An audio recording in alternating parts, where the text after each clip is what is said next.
রাত প্রায় ২টা বাজে। এসব প্রথমবারের মতো ঘটছিল যখন আমি রাতের এই নিস্তব্ধতায় কোমল মামির সাথে তাদের বাড়িতে একা ছিলাম। সেই সময় বাড়িতে লাইট ছিল না, ঠান্ডার মৌসুম ছিল এবং চারদিকে ভয়ানক অন্ধকার ছেয়ে গিয়েছিল। এই অন্ধকারে কোমল মামির সুন্দর চেহারা আরও বেশি উজ্জ্বল দেখাচ্ছিল, আর কোমল মামি খুব গভীর ঘুমে ঘুমিয়েছিলেন। মামিকে সেখানে ঘুমাতে দেখে এবং এভাবে শান্তিতে ঘুমাতে দেখে আমার মনে এক ধরনের আলোড়ন অনুভূত হল। ঠিক তখনই আমার ভেতর এক অদ্ভুত ধারণা জন্ম নিতে শুরু করল এবং সেই মুহূর্তেই আমার মাথায় একটি চিন্তা এল। তারা বলে না কি, যখন রাত অন্ধকার হয় তখন মানুষ নিজেকে নিয়ন্ত্রণ করা কঠিন হয়ে পড়ে, এবং আমার সাথেও ঠিক এমনই কিছু ঘটছিল, কারণ আমি নিজেকে নিয়ন্ত্রণ করতে পারছিলাম না। আর সেই দিনই আমি প্রথমবারের মতো কোমল মামির একাকিত্বের সুযোগ নিয়ে তাদের সাথে। আমার কোমল মামি আমার থেকে মাত্র ৮ বছরের বড় ছিলেন। আমার কোমল মামি অত্যন্ত সুন্দর এবং আকর্ষণীয় ছিলেন। তাদের বিয়ে হয়েছিল মাত্র ৩ মাস আগে, আর আমার মামা প্রায়শই বাইরে থাকতেন। আর তখন থেকেই কোমল মামি তাদের বাড়িতে একদম একা থাকতেন। ছোটখাটো বিষয়েও তিনি প্রায়শই চিন্তিত হয়ে পড়তেন। আর যখনই কোমল মামি আমাকে কল করতেন, আমি সুযোগের সন্ধানে ছুটে যেতাম, কারণ আমার কোমল মামির কথা সব সময় শুনতে আমার ভালো লাগত না। তাই সুযোগ পেলেই আমি বেশিরভাগ সময় বাড়ি থেকে বেরিয়ে যেতাম। আজও যখন আমি স্কুল থেকে ফিরে দেখলাম যে কোমল মামি বাড়িতে এসেছেন এবং মামির চেহারা বেশ চিন্তিত দেখাচ্ছিল। আমি কোমল মামিকে জিজ্ঞাসা করলাম, কি হয়েছে মামি? তখন কোমল মামি চিন্তিত হয়ে বললেন, সকাল থেকে বাড়িতে লাইট নেই, কারণ সময়মতো লাইটের বিল জমা দেওয়া হয়নি, তাই লাইনের সংযোগ কেটে দেওয়া হয়েছে। কি এ কথা বলতে বলতে কোমল মামির চোখে একদম জল চলে এল। আমি কোমল মামিকে জিজ্ঞাসা করলাম, আপনি লাইটের বিল জমা কেন করাননি? মামি বললেন, আলোক, তুমি তো জানো যে তোমার অজয় মামা প্রায়শই শহরে থাকেন। আমি এখানে একদম একা থাকি এবং পুরো বাড়ি একা কিভাবে সামলাই? সম্ভবত আমি লাইটের বিল কোথায় রেখে ভুলে গিয়েছি, তাই জমা দেওয়ার কথা মনে থাকেনি এবং লাইন কেটে দেওয়া হয়েছে। কোমল মামির কথা শুনে আমি মামিকে সান্ত্বনা দিলাম এবং বললাম, মামি, আপনি আমার সাথে চলুন, আমি আপনার লাইট বিল জমা দেওয়ার কোনো উপায় বের করে দেব। তাহলে আপনার বাড়িতে লাইটও চলে আসবে। কি এসব শুনে কোমল মামি খুব খুশি হয়ে গেলেন এবং আমি ক্ষুধার্ত, তৃষ্ণার্ত অবস্থায় কোমল মামির সাথে বেরিয়ে পড়লাম। আমি কোনো না কোনোভাবে মামির লাইট বিল জমা করে দিলাম। এরপর ফেরার পথে কোমল মামি আমাকে তাদের বাড়িতে নিয়ে গেলেন। রাত বেশ গভীর হয়ে যাচ্ছিল এবং চারদিকে অন্ধকার ছড়িয়ে পড়ছিল, আর তখনও লাইট আসেনি। যখন আমরা বাড়িতে ঢুকলাম তখন আমরা কিছুই দেখতে পাচ্ছিলাম না। আমি তাড়াতাড়ি আমার ফোনের ফ্ল্যাশলাইট জ্বালালাম এবং অন্ধকারে হঠাৎই আমার নজর কোমল মামির দিকে পড়ল। তখনই আমার মনে একটি চিন্তা এল। আমি কোমল মামিকে বললাম, আপনি বেডরুমে গিয়ে বসুন, আমি দেখি বিদ্যুতের জন্য কোনো ব্যবস্থা করতে পারি কি না। কোমল মামি বললেন, আলোক, আমার অন্ধকারে খুব ভয় লাগে, তাই তো তোমাকে আমার সাথে নিয়ে এসেছি। এ কথা শুনে আমি খুব স্নেহের সাথে কোমল মামির মাথায় হাত রাখলাম এবং বললাম, মামি, আপনি দুঃখিত হবেন না, এখন আপনি আপনার বাড়িতে একা নন। আমি কোমল মামির হাত ধরে তাদের বিছানায় বসিয়ে দিলাম এবং মামিকে বললাম, আমি কিছুক্ষণের মধ্যে ফিরে আসছি, আপনি খুব আরামে বসুন। আমি যখন রুম থেকে বেরোতে যাচ্ছিলাম তখন কোমল মামি অন্ধকারে ভয়ে আমার হাত একদম শক্ত করে ধরে ফেললেন এবং আমার গলা জড়িয়ে ধরে আজও মামার কথা বলতে বলতে কোমল মামি একদম কেঁদে ফেলতেন। আমি তাড়াতাড়ি উঠে কোমল মামিকে জড়িয়ে ধরে বললাম, তার দুঃখিত হওয়ার কোনো দরকার নেই, আজও মামা এমন কিছু করবেন না। কোমল মামি আমার গলা জড়িয়ে ধরে হাউমাউ করে কাঁদতে লাগলেন, আর আমি সেই সময়ের অপেক্ষায় ছিলাম যখন কোমল মামি গভীর ঘুমে আচ্ছন্ন হবেন, যাতে আমি আমার পরিকল্পনা সম্পূর্ণ করতে পারি। কিছুক্ষণ পর আমি দেখলাম মামি গভীর ঘুমে চলে গেছেন। সবুজ রঙের শাড়িতে ঘুমন্ত মামি দেখতে পরীর মতো লাগছিল, আর তাকে দেখে আমার মন একদম নিয়ন্ত্রণ হারিয়ে ফেলছিল।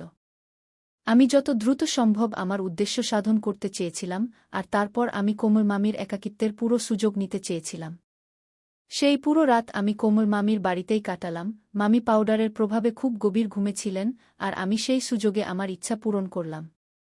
সকালে আমি নিজেকে খুব ক্লান্ত অনুভব করছিলাম, আর তারপর আমি কোমল মামির বিছানায় শুয়ে পড়লাম।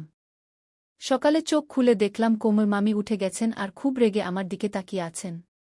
আমি জিজ্ঞেস করলাম, কি হয়েছে মামি, আপনি আমাকে এভাবে তীর্যক দৃষ্টিতে কেন দেখছেন? এক মুহূর্তের জন্য আমার মনে হল, কোমল মামি কি জানতে পেরেছেন যে আমি গত রাতে তার সাথে কি করেছি? কোমল মামি বললেন, অর্ধেক দিন চলে গেছে আর আলোক, তুমি এখনো ঘুমোচ্ছ? তাড়াতাড়ি উঠো আর বাড়ি চলে যাও, দিদি তোমার জন্য চিন্তা করছেন। আমি একটু মুখ ভার করে বললাম, এখন বাবা আমার থেকে কি কাজ নেবেন? শুধু এটা সেটা কাজ বলে বিরক্ত করেন। আমি কি কারো বাড়ি গেছি? আপনি তো আমার মামি। এ বলে আমি কোমল মামির হাত ধরে টেনে আমার পাশে বসালাম। কোমল মামি বললেন, বেশি আদর দেখানোর দরকার নেই, আমি সব জানি। রাতে তুমি আমার বিছানায় কেন ঘুমিয়েছিলে আলোক? তুমি আমার সাথে একদম ভালো করনি। আমার বাড়িতে আরও রুম আছে, না হয় তুমি লবিতে ঘুমাতে পারতে। কোমল মামির কথা শুনে আমি লজ্জায় মাথা নিচু করে ফেললাম, মনে হলো মামি শুধু এতটুকুই জানেন। আমি তার কথা উপেক্ষা করে উঠে গেলাম গোসল করতে, আর যখন বাড়ি ফিরলাম মা খুব রেগে বসেছিলেন। মা বললেন, আলোক তুমি এতদিন কোথায় ছিলে, আজ ফিরেছ? আমি মাকে বললাম, কোমল মামি অন্ধকারে খুব ভয় পেয়েছিলেন, তাই বাড়ি আসিনি। এখন সকালে মামির বাড়িতে লাইট চলে এসেছে, এখন কোমল মামি আর দুঃখিত হবেন না। মা বললেন, আলোক তোমার কোমল মামির ছোট ছোট বিষয় নিয়ে দুঃখ করার অভ্যাস হয়ে গেছে। কোমল মনে করেন আজও ভাইজা মুম্বাই যে আরেকটি বিয়ে করেছেন। কবে যে কোমলের এই সন্দেহ করার অভ্যাস ছাড়বে?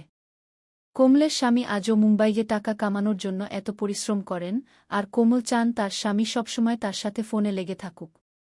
মা কোমল মামির আচরণে খুব অভিযোগ করতেন, আর আমি মায়ের কথা শুনে শুধু মাথা নাড়ছিলাম। এমনি করে 3 দিন কেটে গেল, আর আমার আবার কোমল মামির বাড়ি যাওয়ার কোনো উপায় হচ্ছিল না। আমার মন খুব খারাপ ছিল যে কিভাবে মামির বাড়ি যাব। তারপর 3 দিন পর যখন আমি বন্ধুদের বাড়ি থেকে ফিরছিলাম, দেখলাম মা চিকেন বানাচ্ছেন। আমি ইচ্ছে করে মায়ের সামনে বললাম, কোমল মামি চিকেন খেতে খুব পছন্দ করেন। মামির বাড়ি 4 কিলোমিটার দূরে, কাছে হলে নিয়ে যেতাম। মা কোমল মামির উপর খুব অভিযোগ করতেন, কিন্তু মা তাকে খুব ভালোবাসতেনও। এ কথা শুনে তারও একটু দয়া হলো যে মামি তো চিকেনের দিওয়ানা। মা একদম বলে উঠলেন, কোমল মামির বাড়ি তেমন দূরে নয়, আলোক গাড়ি নিয়ে যাও, 1 মিনিটও লাগবে না, আর তোমার কোমল মামিকে দিয়ে আসো। আমি আমার সুযোগের সন্ধানে ছিলাম, ইচ্ছে করে একটু অনিচ্ছা দেখিয়ে বললাম, ঠিক আছে মা, আপনি বেঁধে দিন, আমি মামিকে চিকেন দিয়ে আসি। মা তাড়াতাড়ি টিফিন প্যাক করে দিলেন, আমার মন খুশিতে ভরে গেল।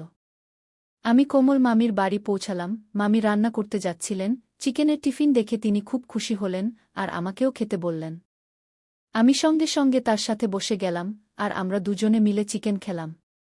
আমি কফির অর্ডার দিলাম, আমি তো আমার বাড়ি ফিরে যাওয়ার কোনো চিন্তাই করছিলাম না। বেশ কিছুক্ষণ পান করার পর আমরা মোবাইলে গেম খেলা শুরু করলাম। আমি ফোন করে মাকে বলেছিলাম যে কমল মামি আমাকে জোর করে তার বাড়িতে আটকে রেখেছে, যদিও কমল মামি আমার সাথে এমন কোনো কথা বলেনি। আমি মামিকে বললাম, আপনি দিন দিন এত পাতলা হয়ে যাচ্ছেন, আপনি বেশি করে খাবার পানি খান না কেন? কমল মামি বললেন, রোজ জুস খাওয়ানোর মতো কেউ নেই। আমি কমল মামিকেও বললাম, ঠিক আছে, এখন থেকে এই দায়িত্ব আমার। তারপর আমি আনার জুস এনে নিজে মামিকে দিলাম এবং তাতে নেশার পাউডার মিশিয়ে কমল মামিকে দিয়ে দিলাম। কমল মামি খুব স্নেহের দৃষ্টিতে আমার দিকে তাকিয়ে বললেন, আলোক, তোমার মতো ছেলে সবার হওয়া উচিত। তোমার অজয় মামা এখানে নেই, কিন্তু তুমি আমার এত খেয়াল রাখো যে এখন আমার আর তেমন সমস্যা হয় না। নইলে আমি বসে বসে ভাবতাম, তোমার মামা ছাড়া আমার সময় কিভাবে কাটবে। কি মামির কথা শুনে আমি হালকা করে হেসে দিলাম। কমল মামি কি জানতেন যে আমার এই সাহায্যের পিছনে কি উদ্দেশ্য লুকিয়ে আছে? আমি তো সবসময় সুযোগের খোঁজে থাকতাম। কমল মামি যখন সেই জুস খেলেন, যাতে আমি নেশার পাউডার মিশিয়েছিলাম, কিছুক্ষণ আমরা মোবাইল চালালাম, তারপর মামি তার রুমে গিয়ে খুব গভীর ঘুমিয়ে পড়লেন। আর আমি আবারও সুযোগ পেয়ে গেলাম। আমি সারা রাত সেই সুযোগের পুরো ব্যবহার করলাম। সকালে খুব ক্লান্তি অনুভব করায় আমি শুয়ে পড়লাম। তখন কমল মামির সেই আগের কথা মনে পড়ল। আমি ইচ্ছে করে সেখান থেকে উঠে নিচে চাটাই পেতে শুয়ে পড়লাম, যাতে কমল মামির কোনো সন্দেহ না হয়। পরের দিনও আমি সকালে অনেক দেরি করে উঠলাম। যখন উঠলাম, কমল মামিও আমার সাথে উঠে পড়লেন। মামি বললেন, আলোক, তুমি রাত এখানে আমার বাড়িতেই কাটিয়ে দিয়েছ? তোমার মা খুব চিন্তিত হবেন। আমি বললাম, না মামি, আমি মাকে ফোন করে বলেছি, তাদের কোনো টেনশন নেই। মা নিশ্চিন্তে বাড়িতে আছেন। আমি বললাম, আপনার কারো সঙ্গ পাওয়া গেছে? নইলে মা সবসময় এই ভেবে দুঃখিত থাকতেন যে কমল একা বাড়িতে কিভাবে সময় কাটাচ্ছেন। দুপুরের দিকে প্রায় 1টার সময় আমি বাড়ি ফিরে এলাম। মা আমাকে বললেন, আলোক, তুমি তোমার পড়াশোনায়ও একটু মন দাও, নইলে তুমি তোমার কমল মামির চাকর হয়ে যাবে, আর তোমার পুরো জীবন নষ্ট হয়ে যাবে। আমি মাকে বললাম, মা, আপনি কি ধরনের কথা বলছেন? সে আপনার ভাইয়ের স্ত্রী, গরিব, একা থাকেন। যদি আমরা মামির কিছু কাজে লাগতে পারি, তাতে কি ক্ষতি? এখন আমি ঠিক করেছি যে আমি প্রতিদিন রাতে কমল মামির বাড়ি যাব, যাতে তার পাশে থাকতে পারি। আশেপাশের প্রতিবেশীরা বলেছে যে এখন কমল মামির গ্রামে অনেক চুরি হচ্ছে। আমার কথা শুনে মা আরও দুঃখিত হলেন এবং আমাকে বললেন, আলোক, ঠিক আছে, তুমি রোজ রাতে তোমার কমল মামির বাড়ি যাও, কিন্তু সকালের সময়মতো ফিরে আসবে। তোমার স্কুলের ছুটিতে তোমার বাবা খুব রেগে যান। আমি মাকে প্রতিশ্রুতি দিলাম যে আমি সকালের সময়মতো বাড়ি ফিরে আসব অথবা কমল মামির বাড়ি থেকে সরাসরি স্কুলে চলে যাব, তাহলে পড়াশোনারও ক্ষতি হবে না। আমি কমল মামির মাথায়ও এই কথা ভালো করে ঢুকিয়ে দিয়েছিলাম যে তার গ্রামে এখন লুটেরা চোর বেশি ঘুরছে।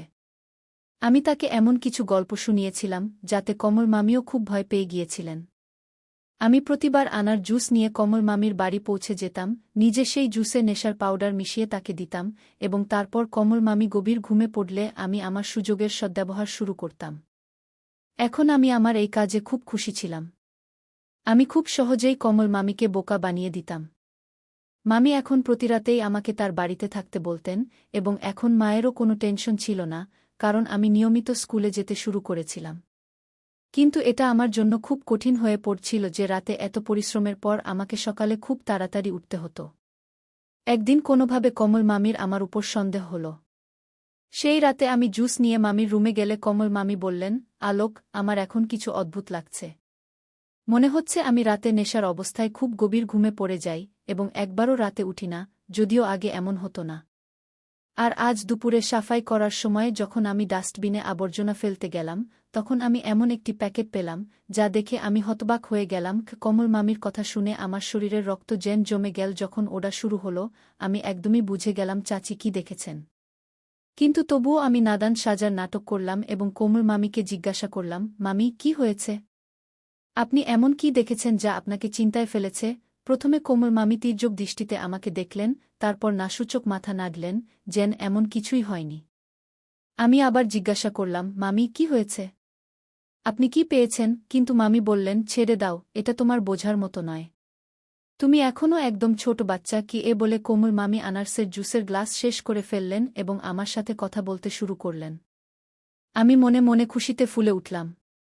কোমল মামিও আমাকে ছোট বাচ্চাই ভাবছিলেন, অথচ আমি প্রতিরাতেই তার জুসে ঘুমের ওষুধ মিশিয়ে দিচ্ছিলাম এবং তার সুযোগ নিয়ে আমার খেলা খেলছিলাম। কিছুক্ষণ পর কোমল মামি আবার ঘুমিয়ে পড়লেন এবং আমি আমার কাজে মগ্ন হয়ে গেলাম। এসব করতে আমার প্রচুর মজা লাগছিল। আমি কখনো ভাবিনি যে এত সহজে সব পেয়ে যাব। কোমল মামি সম্পূর্ণ আমার জালে আটকে গিয়েছিলেন। তিনি কখনো আমার উপর সন্দেহ করেননি, আর বুঝতেও পারেননি যে আমি তার জুসে ওষুধ দিচ্ছি। কিন্তু একদিন কোমল মামি বললেন, দুপুরে পাশের আঁটি এসেছিলেন, তিনি খুব অদ্ভুত কথা বলছিলেন। আমার তো তার কোনো কথাই ঠিকমতো বোঝা যাচ্ছিল না। কি কোমল মামির কথা শুনে আমি হতভম্ব হয়ে বললাম, কোনো আঁটি এসেছিলেন? তিনি কি বলছিলেন? কোমল মামি বললেন, সে আঁটি বলছিলেন যে রাত 1-2টায় আমাদের বাড়ির জানালা দিয়ে তিনি কিছু অদ্ভুত দেখেছেন। তার মনে হচ্ছে আমাদের বাড়িতে কোনো ছেলে এসেছিল। কি কোমল মামির কথা শুনে আমার হুঁশ উড়ে গেল, কারণ গতরাতে আমি আমার বন্ধুদের কোমল মামির বাড়িতে ডেকেছিলাম এবং সবাই মিলে তার ঘুমের পূর্ণ সুযোগ নিয়েছিলাম। আমার জানা ছিল না যে কোমল মামির কোনো নতুন পাড়-প্রতিবেশী আঁটি এত রাতেও তার বাড়ির দিকে তাকিয়ে থাকবেন। কিন্তু এখন ধরা পড়ার ভয়ে আমি কোমল মামিকে বললাম, আপনি আশেপাশের মহিলাদের বাড়িতে আসতে দেবেন না। আঁটি জানেন আপনি বাড়িতে একা থাকেন, তাই এমন কথা বলছেন। কালকে আপনার চরিত্র নিয়ে কথা শুরু করবেন, তখন আপনি কি করবেন? আপনি আগেই রাগ করে তাকে বলে দিন, আমার বাড়ির দিকে তাকিয়ে থাকবেন না। আমার কথা শুনে কোমল মামি খুশি হয়ে বললেন, আলোক, তুমি ঠিক বলছ। আজ যদি আঁটি বলে কেউ এসেছিল, কালকে বলবে আমার বয়ফ্রেন্ড এসেছিল। তখন আমি কি করব? কোমল মামির মনে কথা ভালোভাবে বসে গেল। আমি তাড়াতাড়ি তার কাঁধে হাত রেখে বললাম, কোমল মামি, আপনি জানেন না, আজকালকার সময় খুব খারাপ। আশেপাশের লোকেরা ঘর সংসার নষ্ট করতে চায়। কোমল মামি আমাকে ধন্যবাদ দিলেন এবং বললেন, আলোক, তুমি আমাকে সঠিক কথা বলেছ। এখন আমি এই আঁটিদের বাড়িতে আসতে দেব না। আমি কোমল মামির কথা একটু হেসে দিলাম। আমার বোকা কোমল মামি আমাকে অন্ধভাবে বিশ্বাস করছিলেন, আর এটাই আমার কাজে লাগছিল। সেই দিনের পর থেকে কোমল মামি আঁটির সাথে কথা বলা বন্ধ করে দিলেন। কোনো সমস্যা সমাধানের জন্য শুধু আমি কি পড়তে যাচ্ছি আমি কিছুই বলিনি মামি, আমি আমার বন্ধু রোহনের সাথে পরীক্ষার প্রস্তুতি নিতে চেয়েছিলাম। তখনই কোমল মামি আমাকে জোরে একটি চড় মেরে বললেন, আলোক, আমি নিজের চোখে সব দেখেছি। তুমি তোমার বন্ধু রোহনের সাথে মিলে মদ্যপান করছিলে। তারপর আমার নজর পড়ল সেই মেয়েটির দিকে যে তোমাদের সাথে ঘুমিয়েছিল, যে রোহনের মন বিনোদন করত। কোমল মামি তাদের দুজনকে দেখে ফেলেছিলেন এবং এখন রেগে বলছিলেন, আলোক, তোমার একটুও লজ্জা নেই? এমন নিচু কাজ করতে? কোমল মামির কথা শুনে আমি লজ্জায় মাথা নিচু করে ফেললাম। কোমল মামি আমাকে আরও একটি চড় মেরে বললেন, কিছুটা লজ্জা করো আলোক। তুমি এখনই এমন ভুল পথে চলতে শুরু করেছ। আমার পূজা দিদি কাজ করে তোমার স্কুলের ফি জমা দেয়, আর তুমি এমন সব নিচু কাজ করছ। তোমার বাবা মা তোমার জন্য কত কষ্ট করেন, তুমি তাদের এমন প্রতিদান দিচ্ছ? এখনই পূজা দিদিকে ফোন করে সব বলবো। কোমল মামির কথা শুনে আমি আর মুখ দেখানোর মতো থাকলাম না। আমি কোমল মামির সামনে হাঁটু গেড়ে বললাম, মামি, মাকে কিছু বলবেন না। এসব শুনে মা সম্পূর্ণ ভেঙে পড়বেন। চাচি বললেন, আলোক, এসব কিছু তুমি অনেক আগেই ভাবা উচিত ছিল। আর তুমি আমার জুসে নেশার পাউডার মিশিয়েছ? কিন্তু আলোক, আমার একদমই ধারণা ছিল না যে তুমি আমার একাকিত্বের এমন সুযোগ নেবে। আমি কোমল মামিকে প্রতিশ্রুতি দিলাম যে আমি আর কখনো এমন কোনো কাজ করব না। আমি সেদিন রাতেই কোমল মামির বাড়ি থেকে নিজের বাড়ি চলে এলাম।